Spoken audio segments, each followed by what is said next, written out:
Hello everyone, আজও চলে এসেছে একটা রেসিপি নিয়ে। সেটা হলো পটল আলু সবজি।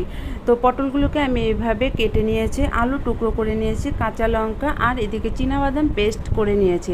এখন আমি এদিকে কড়াই বসিয়ে দিয়েছি, কড়াই তেল গরম হয়ে গেছে। এখানে আমি আলুগুলো ভেজে নেব। দেখো আমি আলুগুলো ছেড়ে দিলাম। এখন আলুগুলোকে অল্প 4 থেকে 5 মিনিটস আমি ভেজে নেব। এখানে স্বাদ অনুযায়ী অল্প লবণ দিয়ে দেব আর হলুদের গুঁড়ো দিয়ে দেবো। এটাকে অল্প লাল লাল করে ভেজে নেব। দেখো আলু ভাজতে ভাজতে আলুটা সেদ্ধ হয়ে গেছে। এখন এটাকে আমি নামিয়ে দেব। তারপরে ওই তেলের মধ্যেই আমি পটলগুলোকেও ছেড়ে দেব। পটলগুলো সেম প্রসেসে আমি ভেজে নেব। আলু যেমন ভেজে নিয়েছি সেম প্রসেস 4 থেকে 5 মিনিটস পটলগুলোকেও আমি ভেজে নেব।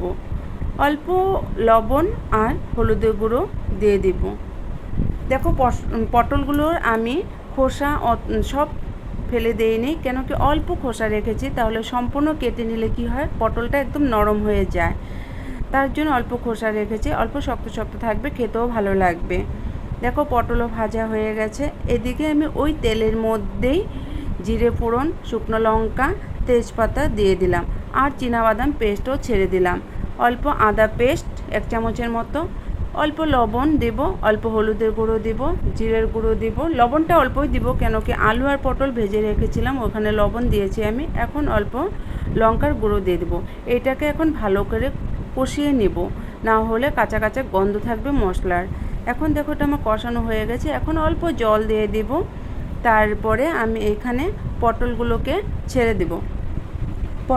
পটল ভাজা আর আলু ভাজা যেটা আমি করেছি সেটা এখন আমি এখানে ছেড়ে দিব। দেখো ছেড়েও দিলাম। এখন এটাকে ভালো করে ভাজা ভাজা করে নেব আবার 4 থেকে 5 মিনিটসের মতো। দেখো এটা আমার প্রায় ভাজা হয়ে গেল, 5 থেকে 4 মিনিটস হয়ে গেল। এখন আমি এখানে জল দিয়ে দেব। আলু তো সিদ্ধ প্রথমেই হয়েছিল, তবু একবার চেক করে নিলাম। এখন এখানে জল দিয়ে দেবো। যে যেমন খেতে ভালোবাসো, যদি ঝোল রাখতে ভালোবাসো ঝোলই রেখে দেবে, যদি অল্প ঘন রাখতে চাও তো ঘনও রাখতে পারবে। তো দেখো এটা এখন আমি জল দিয়েছি। এখন এটাকে 6 থেকে 7 মিনিট আমি ঢেকে রেখে দেব, ঢাকনা দিয়ে ঢেকে রেখে দিব। তারপরে আমি এইখানে এলাচের গুঁড়ো দিয়ে দিব।